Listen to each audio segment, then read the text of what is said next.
नमस्ते। मैं आदर्श आप सबको अपने YouTube चैनल पे स्वागत करता हूँ। आज हम फिर बात करेंगे अवचेतन मन के शक्ति इस बुक्स के नेक्स्ट टॉपिक के बारे में, जिसका नाम है आपका अवचेतन मन और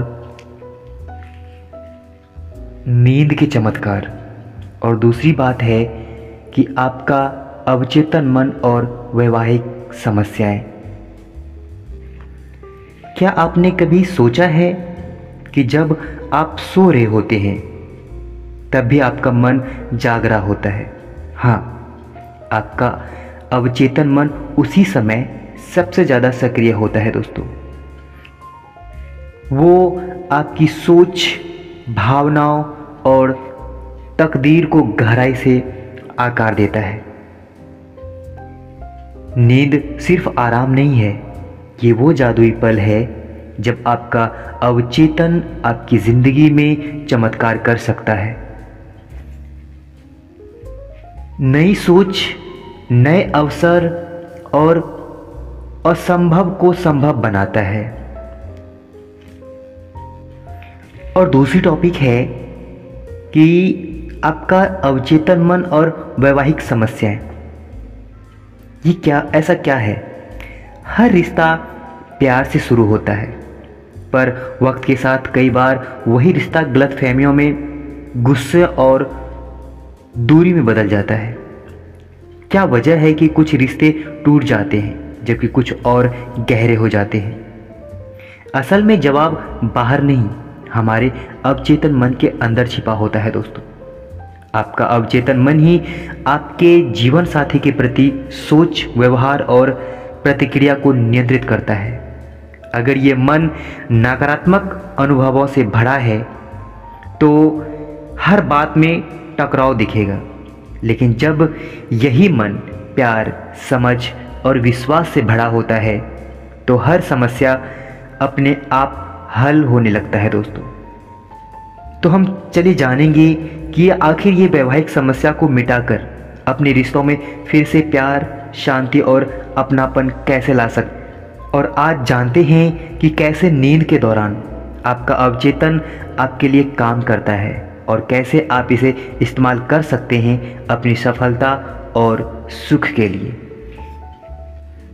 कहते हैं हर इंसान 24 घंटे से में 8 घंटे यानी अपनी 1/3 जिंदगी सोने में बिताता है। यह जीवन का अटूट नियम है। नींद एक दैवीय नियम है और हमारी कई समस्याओं के बजाय हमें गहरी नींद में मिलते हैं। बहुत सारे ऐसे रिजल्ट्स होते हैं, बहुत सारे ऐसे समस्या का जवाब होता है, हल होता है जो हमें नींद में मिलता है दोस्तों।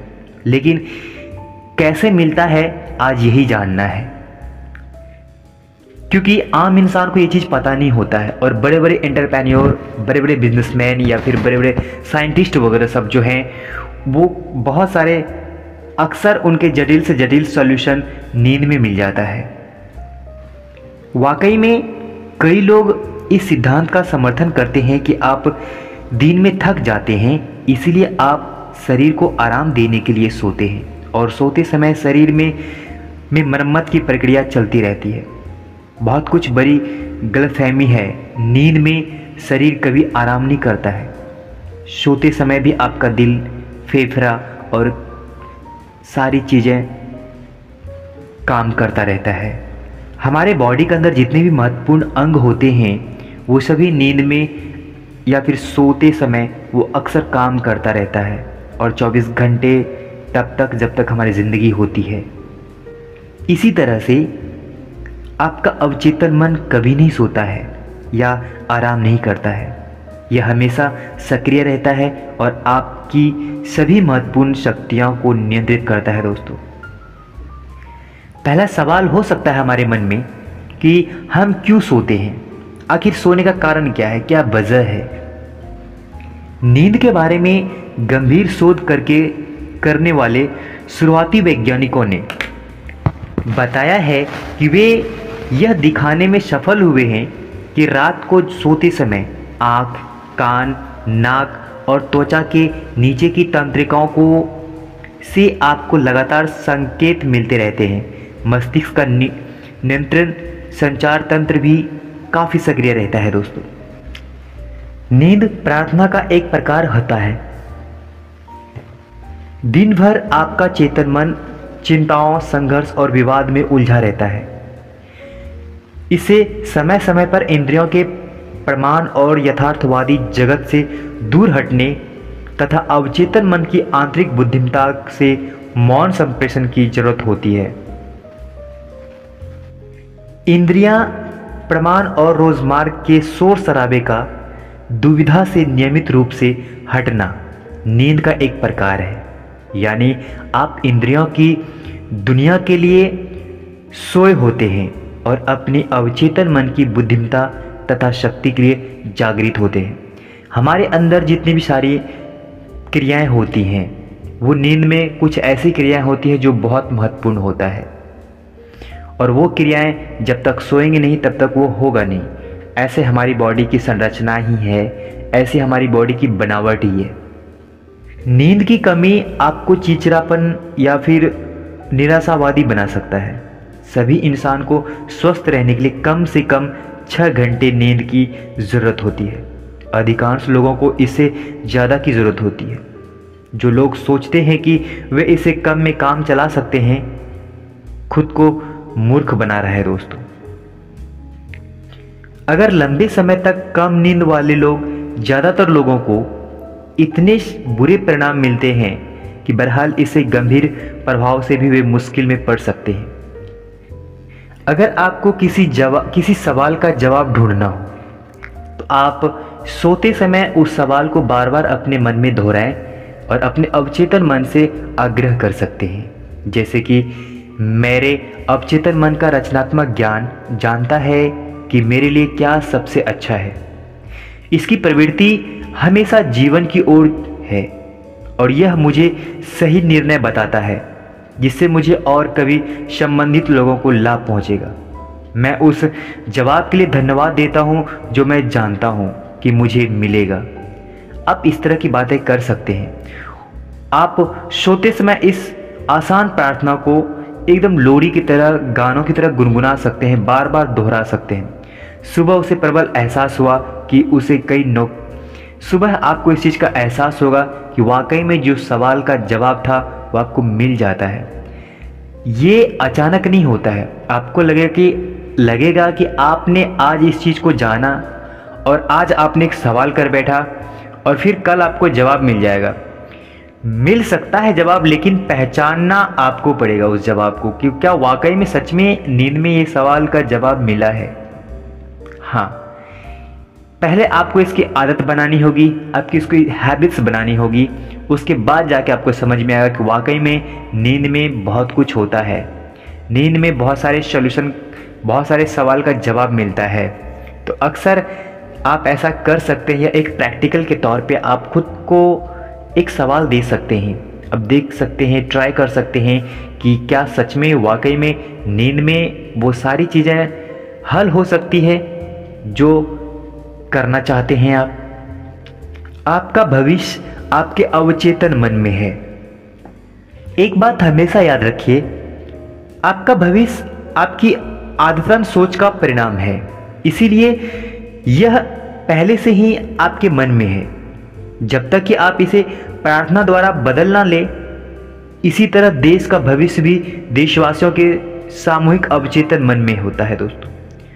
उन सपने में कुछ भी अजीब नहीं होता है जिसमें मैंने देखने की कोशिश की है, जिसे आप देखने की कोशिश किए हैं। अगर आप रोजाना प्रार्थना करने की कोशिश करें, आप अपने लिए, अपने सपनों के लिए, अपने फ्यूचर के लिए, अपने परिवार के लिए, अपने समाज के लिए, अपने देश के लिए, आप ऐसा कह सकते हैं, इस देश का बहुत बहुत धन्यवाद। हमारा देश बहुत खूबसूरत है। हमारे देश में विभिन्न प्रकार की भाषाएं हैं। हमारे देश में विभिन्न प्रकार के लोग रहते हैं और सभी आपस में मिलजुल कर रहते हैं। हमारा देश सदियों से खूबसूरत है। यहाँ पे अच्छे झील हैं, अच्छे वातावरण हैं। हर देश से बेहतर हमारा देश है। अगर आप इस तरह की प्रार्थना खुद से करते हैं, खुद के लिए करते हैं, तो आप देखेंगे ये देश, ये कुदरत, ये समाज आपके लिए बहुत कुछ करने लग जाएगा। आपको आश्चर्य लगेगा कि ऐसा कैसे हो गया। आपको आश्चर्य लगेगा कि ये सब कुछ इतना संभव कैसे हो गया। आपको आश्चर्य लगेगा कि ये सब कुछ पलक झपकते ही कैसे बदल गया। आपकी ज़िंदगी में आपके साथ वो सब कुछ हो सकता है जो आप चाहेंगे। किस तरह से अवचेतन ने एक मशहूर लेखक के सोते समय काम किया था। एक मशहूर लेखक था, अब उनको हेल्प किस तरह से अवचेतन मन ने किया, चलिए थोड़ा इसे जानते हैं। और इसी तरीके से आपको भी हेल्प कर सकता है, और उन्होंने क्या किया था उसकी हेल्प के लिए वो मैं बताने की कोशिश करता हूँ। अपनी एक पुस्तक एक क्रॉस द प्लेसेंस में रॉबर्ट लुइस स्टीवेंस ने सपनों के विषय में एक पूरा अध्याय लिखा है। वे प्रबल स्वप्नदर्शी थे।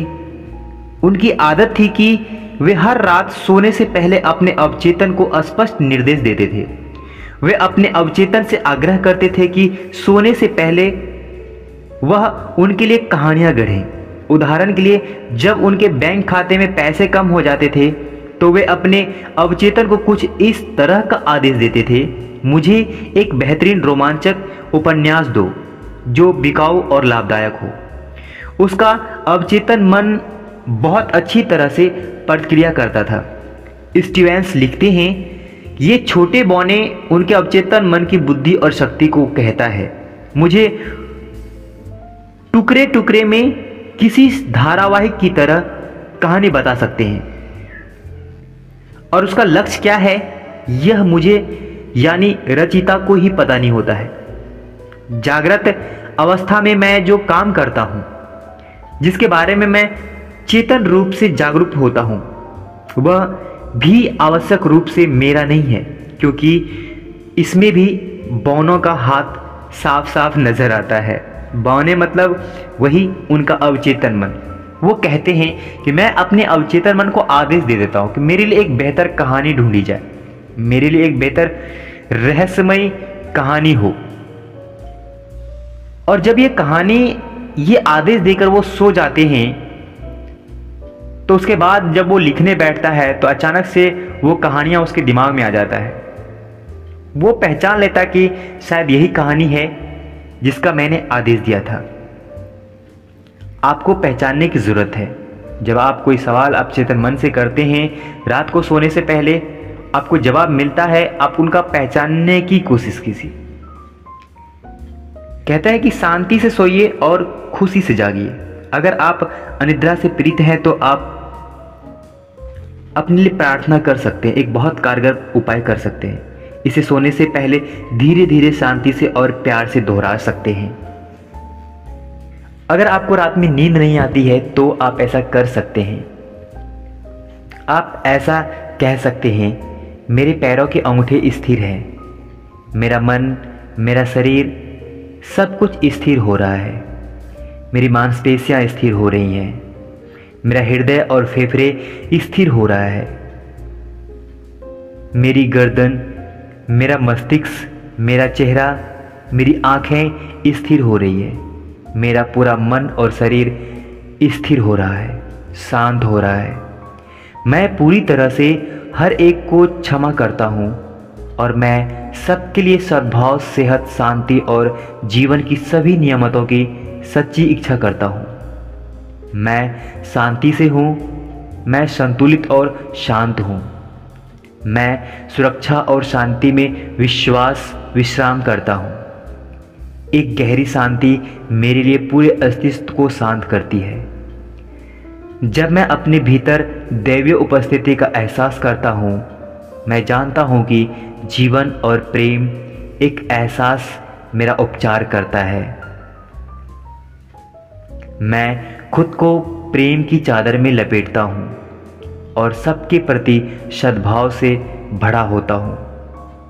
रात भर शांति मेरे साथ रहती है और सुबह मैं जीवन तथा प्रेम से भरा हुआ रहता हूँ।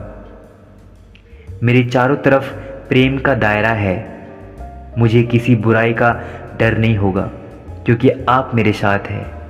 मैं शांति से सोऊंगा, खुशी से जागूंगा और उनमें मैं जीऊंगा, चलूंगा और मेरा अस्तित्व होगा। मैं प्रेम से जीता हूँ, प्रेम से सोता हूँ, प्रेम से जागता हूँ और अपनी पूरे दिनचर्या प्रेम से शांति से करता हूँ। जब आप इस तरह का उपचार, इस तरह की बातें आप सोने से पहले करेंगे तो आप देखेंगे कि आपकी ज़िंदगी में बहुत सारी चीज़ें बदलनी शुरू हो जाएंगी। अगर आप निश्चित समय पर नहीं उठ पाएंगे तो सोने से पहले अपने अवचेतन मन को वह सटीक समय बता दें जब आप उठना चाहते हैं। यह आपको उठा देगा। ऐसे किसी घड़ी की ज़रूरत नहीं है। सभी समस्याओं के लिए ऐसा ही करें। अपने अवचेतन मन के लिए कोई भी काम मुश्किल नहीं होता है। आपका अवचेतन कभी नहीं सोता है, यह हमेशा काम करता रहता है। यह आपकी सभी महत्वपूर्ण प्रणालियों को नियंत्रित करता है। खुद को और बाकी सभी को माफ़ कर दें। सोने से पहले और जागने के ठीक बाद उपचार ज़्यादा तेज़ी से होता है। जब आप सोने से पहले और जागने के बाद कोई भी बात को बार बार दोहराते हैं तो वह आपके जीवन में उपस्थित हो जाता है। आपका थका हुआ मस्तिष्क नींद के लिए इतना बेताब रहता है जिसके पाने के लिए कुछ भी बलिदान देने को तैयार होता है। कार चलाते समय सो जाने वाले लोग इस बात की गवाही दे सकता है। अब आप सोच के देखिए, नींद एक ऐसी चीज़ है, अगर मस्तिष्क जब नींद के लिए तड़पने लग जाता है तो वो कुछ भी कर सकता है। इसका जीता जागता उदाहरण ड्राइवर होता है, क्योंकि अक्सर दुर्घटनाएं नींद में ही होती है। मैं हर इंसान से ये कहना चाहता हूँ, मैं अपने हर व्यूवर से ये कहना चाहता हूँ कि अपने अवचेतन मन पर पूरा भरोसा करें। यह जान लें कि इसकी प्रवृत्ति हमेशा जीवन की ओर है। कभी कभार इसका अवचेतन मन रात के किसी बहुत स्पष्ट सपने में आपको जवाब देता है। आपको सपने में उसकी तरह ही पूर्ण चेतावनी मिल सकती है जैसे इस पुस्तक के लेखक को मिलती है। आपका भविष्य आपके मन में है। आपका आधार आपकी आदत, सोच और विश्वास है। यह दावा करें कि असीमित ज्ञान आपका नेतृत्व पर कर रहा है, मार्गदर्शन दे रहा है और यह भी कि आपको अच्छा ही मिलेगा तथा आपका भविष्य अद्भुत होगा। इस पर यकीन करें और इसे स्वीकार करें। सर्वश्रेष्ठ की उम्मीद करें तो निश्चित रूप से आपके साथ सर्वश्रेष्ठ ही होगा और अच्छा ही मिलेगा। ये थी नींद से जुड़ी बातें। अब हम आते हैं रिश्तों पे, जो वैवाहिक समस्याएं होती हैं इंसान की। हर रिश्ता एक खूबसूरत एहसास होता है जहाँ प्यार होता है, अपनापन होता है और साथ जीने की उम्मीदें होती हैं। लेकिन जैसे जैसे ज़िंदगी आगे बढ़ती है, छोटी छोटी गलतफहमियाँ, अहंकार और शब्दों के टकराव रिश्ते में दरारें लाने शुरू कर देता है। ऐसे में लोग सोचते हैं कि शायद पार्टनर बदल गया है, लेकिन सच्चाई यह है कि हमारे रिश्तों की दिशा हमारे अवचेतन मन से तय होता है। अवचेतन मन को अदृश्य शक्ति है जो हमारे हर विचार, हर प्रतिक्रिया और हर भावना को नियंत्रित करता है। दोस्तों, अगर इनमें पुराने दर्द, शिकायतें और डर भरे हैं तो वही चीज़ें रिश्ते में बार बार उभरती है।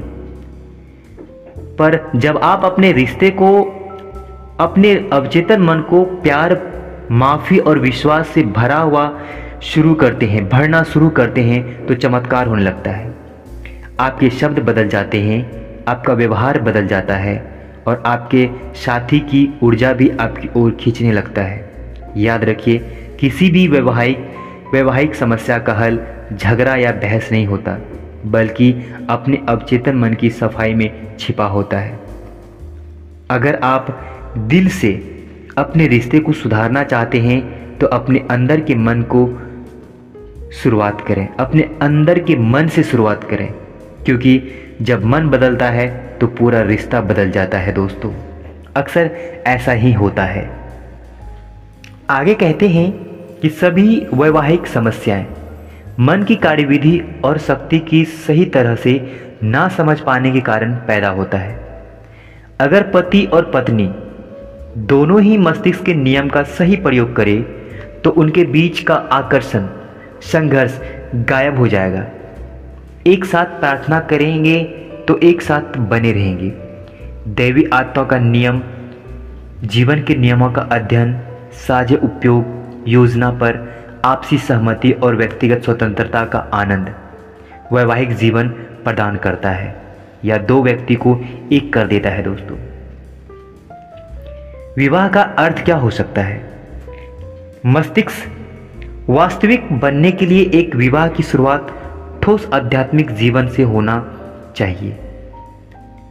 यह दिल से होना चाहिए क्योंकि दिल में प्रेम भरा होता है। ईमानदारी, सच्चाई, दयालुता और अखंडता सभी प्रेम के पहलू होते हैं। दोनों ही जीवन साथी को एक दूसरे के प्रति पूरी तरह से ईमानदार और सच्चा रहना चाहिए। अगर कोई व्यक्ति अपने गौरव को बढ़ाने या किसी महिला की दौलत या सामाजिक प्रतिष्ठा में हिस्सा पाने के लिए शादी करे तो यह सच्चा विवाह नहीं होगा। यह ईमानदारी और सच्चे प्रेम की कमी का संकेत है। इस तरह का विवाह मजाक, धोखा और एक तरह से नाटक होता है। दोस्तों, आदर्श पति को कैसे आकर्षित कर सकते हैं या फिर अपने बेहतर जीवन साथी को कैसे आकर्षित कर सकते हैं? इंसान अपने उस जीवन साथी को कैसे आकर्षित कर सकता है जो वो चाहता है? तो चलिए हम इस पे बात करते हैं। अगर आप हमारे साथ बने हुए हैं तो आपको पता होगा कि आकर्षण का नियम कैसे काम करता है या फिर अवचेतन मन को कैसे काम किया जा सकता है। तो ये चीज़ तो आपको पता है। अब हम इसे बात करते हैं कि किसी अपने जीवन साथी को कैसे आकर्षित कर सकते हैं। आप इस तरह की बातें दोहरा सकते हैं। मैं अब एक ऐसे जीवन साथी को आकर्षित कर रहा हूँ या कर रही हूँ जो ईमानदार, सच्चा, वफादार और निष्ठावान है, शांत, सुख और समृद्ध है।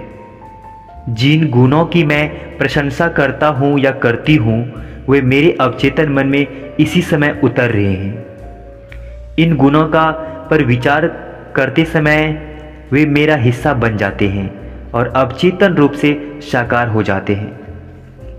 मैं जानता हूँ या मैं जानती हूँ कि आकर्षण का नियम अचूक होता है और मैं अपने अवचेतन विश्वास के अनुसार अपनी ओर किसी जीवन साथी को आकर्षित करता हूँ या मैं करती हूँ।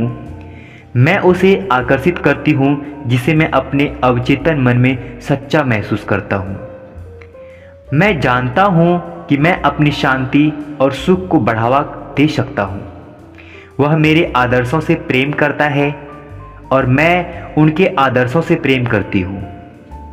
वह मुझे बदलकर नया नहीं बताना चाहता, ना ही मैं उसे बदलकर नया बनाना चाहती हूँ। हमारे जीवन आपसी प्रेम, स्वतंत्रता और सम्मान है। इस तरह की बातें अपने अवचेतन मन में विचार भरने की इस प्रक्रिया का अध्ययन कर सकते हैं। इसे बार बार दोहरा सकते हैं। आपकी ओर ऐसा महसूस आकर्षित हो जाएगा, ऐसा जीवन साथी आकर्षित हो जाएगा जिसमें वही गुण और लक्षण होंगे उनकी अपने मानसिक रूप से कल्पना की थी। अपनी अवचेतन बुद्धिमत्ता आपके लिए एक ऐसा रास्ता खोल देगी जिससे आप दोनों मिल जाएंगे एक दूसरे को। ऐसा आपके मन में अचूक और अपरिवर्तनीय प्रवाह के अनुरूप होता है। अपने भीतर सर्वश्रेष्ठ प्रेम, निष्ठा और सहयोग देने की तीव्र इच्छा रखें। प्रेम के इस उपहार के प्रति ग्रहणशील रहें जो अपने आप में अवचेतन मन को दिया था। आप जो चाहें वो पा सकते हैं इस तरह की बातें करके, इस तरह का उपचार करके या फिर इस तरह का बातें अपने अवचेतन मन को बता के। अगर दो विवाहित व्यक्ति के बीच या फिर पति पत्नी के बीच या फिर प्रेमी और प्रेमिका के बीच किसी भी तरह का टूटाव हो जाता है, रिश्ते में अनबन हो जाती है या फिर रिश्ता टूटने लग जाता है, तो आप इस तरह की बातें अपने अवचेतन मन से कह सकते हैं पूरे विश्वास के साथ। पुराने अवचेतन तंत्र को तोड़ने और अपनी नए आदर्श जीवन साथी को आकर्षित करने के लिए क्या कर सकते हैं? आप इस तरह का विचार कर सकते हैं कि मैं अपनी मानसिकता में उस तरह का व्यक्तित्व रख रहा हूँ जिसकी मैं गहराई से इच्छा करता हूँ। मैं जिस लड़की या फिर जिस लड़के को पति के रूप में आकर्षित करना करता हूँ, वह प्रभावी, शासक, प्रेम पूर्वक, सफल, ईमानदार, वफादार और निष्ठावान है। उसे मैं प्रेम और खुशी मिलती है। मैं उसकी बताई राह पर चलना पसंद करता हूँ। मैं जानता हूँ कि वह मुझे चाहता है और मैं भी उसे चाहता हूँ। मैं ईमानदार, सच्चा, प्रेम और दयालु हूँ। मेरे पास उसे देने के लिए अद्भुत तोहफे हैं, सद्भावना, खुशनुमा दिल और स्वस्थ शरीर। वह भी मुझे यही तोहफा देता है। यह साझा है, मैं देती हूँ और मैं पाती हूँ। दैवी ज्ञान जानता है कि पुरुष कहाँ है और मैं अवचेतन मन की अधिकतम बुद्धिमत्ता, महत्ता हम दोनों को अपने तरीके से करीब ला रहा है। एक दूसरे को देखते हैं, तत्काल पहचानते हैं। अवचेतन मन के हवाले कर देता हूँ जो जानता है कि इस आग्रह को कैसे पूरा करना है। मैं आदर्श जवाब के लिए धन्यवाद देता हूँ। अपने जीवन साथी को पाने के लिए शुक्रिया अदा करता हूँ। इस तरह की प्रार्थनाएं, इस तरह की बातें, इस तरह के विचार सुबह उठते ही और रात को सोते समय उसे बार बार दोहराएं। विश्वास के साथ इन इच्छाओं की सकारात्मक घोषणा की करें कि मस्तिष्क में बार बार दोहराने से वह मानसिक समतुल्य तक पहुंच जाएगी जिसे वह चाहती है, जिसे आप चाहते हैं।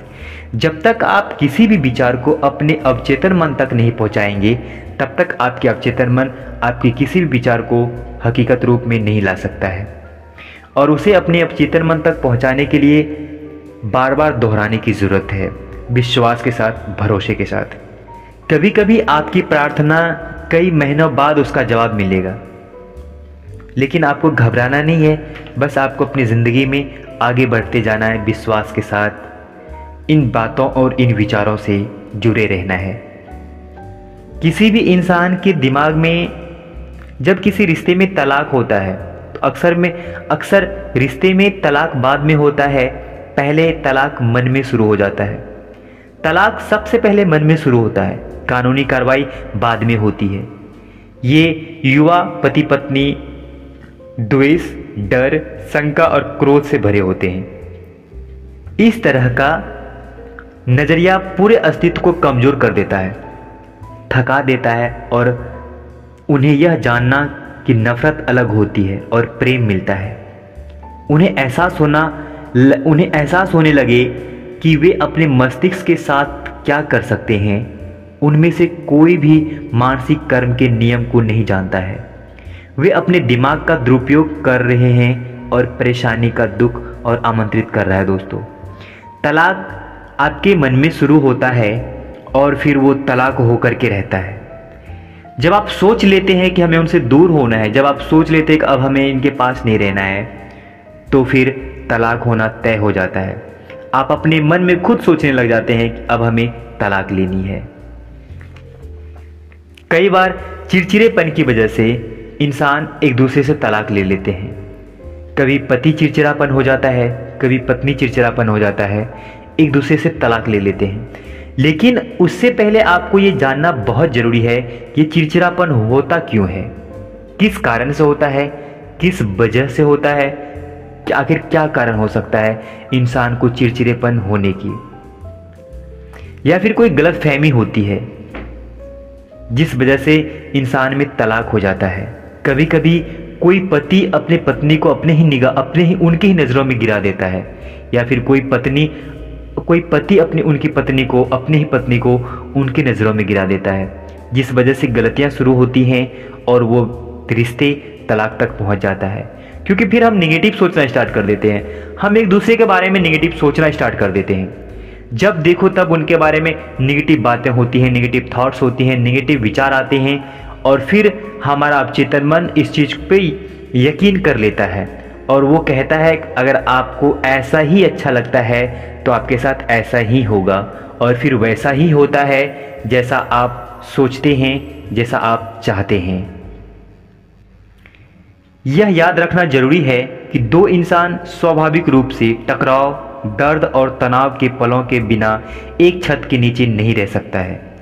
जब दो इंसान एक दूसरे से नफरत करता है, अपनी बातों से, अपने विचारों से, तो वो एक बेड पे, एक छत पे रहना असंभव है, रह ही नहीं सकता है। कभी भी अपने पड़ोसी की बात ना माने, क्योंकि वो अक्सर गलत सलाह देता है ताकि आपका जीवन बर्बाद हो जाए। कभी भी अपने जीवन साथी को बदलकर उसे नया बनाने की कोशिश ना करें। वो जैसा है उसे उसी रूप में स्वीकार कीजिए। वो उसकी आदत जैसी भी है, खास करके अगर बेहतर आदत है तो आप उन्हें स्वीकार कीजिए और देखिए प्रेम आपके जीवन में बहुत ज़्यादा होगा। 3 ऐसे कदम हैं जिसके वजह से रिश्ता हमेशा बना रहेगा। पहला है कि कभी भी छोटी छोटी निराशाओं से होने वाले चीर को अगले दिन तक ना ढोएं। रात को सोने से पहले एक दूसरे को हर कड़वी बात के लिए माफ कर दें। आप सुबह जिन पल जागते हैं, यह दावा करें कि असीमित बुद्धिमत्ता आपको कभी भी मार्गदर्शन नहीं दे सकता है। शांति, सामंजस्य और प्रेम के विचार आपके जीवन साथी, परिवार के सभी सदस्यों को पूरी तरह से ठीक कर देता है। जो भी चीज़ें होती हैं, जो भी छोटी छोटी बातें होती हैं, पूरे दिन लड़ाई झगड़े होती हैं, आप सोने से पहले इन सब चीज़ों को एक दूसरे के प्रति हटा दें, माफ़ कर दें और अगले दिन की शुरुआत नए विचार से करें। दूसरा कदम है नाश्ते के समय भावनाओं को याद रखें। स्वादिष्ट भोजन, समृद्धि और नियमों के लिए शुक्रिया अदा करें। एक दूसरे का ख्याल रखें, एक दूसरे के खाने पीने का ख्याल रखें, और जब भी एक दूसरे के बारे में बात करें तो उसमें प्रेम हो, उसमें सामंजस्य हो, उसमें क्या कहते हैं कि तारीफ़ें हो। मैं आपके सभी कामों को सराहना करता हूँ और दिन भर आपकी ओर प्रेम का सद्भावना फैलाता हूँ। और तीसरा कदम है पति पत्नी को हर रात बारी बारी से प्रार्थना करनी है और करनी चाहिए। अपने जीवन साथी को अनदेखा ना करें, अपना प्रेम और अपना सराहना जताएं। निंदा, आलोचना और चीर के बजाय सराहना और सद्भाव के विचार रखें। शांत घर और सुखद वैवाहिक जीवन बनाने का तरीका प्रेम, सुंदरता और सद्भाव, आपसी सम्मान, ईश्वर में आस्था और सभी अच्छी चीज़ों की नींव रखना बहुत ज़रूरी है। अक्सर ऐसा ना होने से इंसान की ज़िंदगी बर्बाद हो जाती है, उनका वैवाहिक जीवन खत्म हो जाता है। किसी भी तलाक को रोकने का सबसे अच्छा समय विवाह से पहले है। अगर आप सीख लेते हैं कि सही तरीके से प्रार्थना कैसे करना है, तो आप अपनी और सभी जीवन साथी को आकर्षित कर सकते हैं। विवाह खुशी की गारंटी नहीं दे सकता है। कभी भी अपने पति या पत्नी को बदलकर दोबारा गढ़ने की कोशिश ना करें। ये प्रयास हमेशा मूर्खतापूर्ण होता है और सामने वाले के गर्व तथा आत्मसम्मान को खत्म कर देता है। यही नहीं, उसे द्वेष की भावना भी उत्पन्न होती है और वैवाहिक संबंध के लिए घातक साबित हो सकता है। इसीलिए जो जैसे हैं उसे वैसे एक्सेप्ट करें, उसे वैसे ही प्यार करें। जो जीवन साथी एक दूसरे से प्रेम करते हैं, वे शब्द, कर्म या मन में कोई प्रेम विरोध या दायित्व काम नहीं करते हैं। वे प्रेम वही करता है जो प्रेम होता है। आप अपने जीवन साथी में जो चाहते हैं उसके मानसिक संतुलन को अपनी मानसिकता में बना लें। अगर आप जीवन में सच्चे, ईमानदार और प्रेम पूर्वक जीवन साथी को आकर्षित करना चाहते हैं तो आपको खुद ईमानदार, सच्चा और प्रेम पूर्वक बनना होगा। यही नियम है एक दूसरे के साथ पूरा जीवन बिताने का। एक साथ प्रार्थना करेंगे तो एक साथ बने रहेंगे। वैज्ञानिक प्रार्थना सभी समस्याएं सुलझा देती है। मानसिक रूप से अपनी पत्नी की वैसी तस्वीर बनाएं जैसे उसे होना चाहिए। खुश, सुखी, स्वस्थ और सुंदर। अपने पति को उस तरह से देखें जैसा उसे होना चाहिए। सशक्त, शक्तिशाली, प्रेमपूर्वक, सद्भावपूर्ण और दयालु। मानसिक तस्वीर देखें।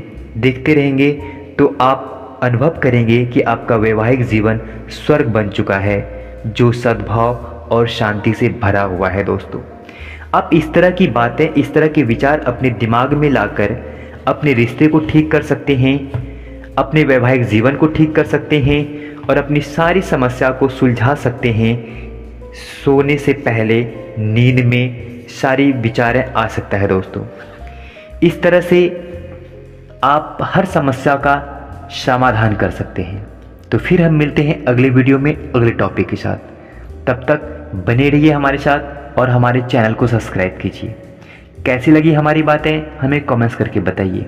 हम फिर मिलते हैं अगले वीडियो में। हमें सुनने के लिए, हमें समय देने के लिए आपका बहुत बहुत धन्यवाद। शुक्रिया आपका। Thank you.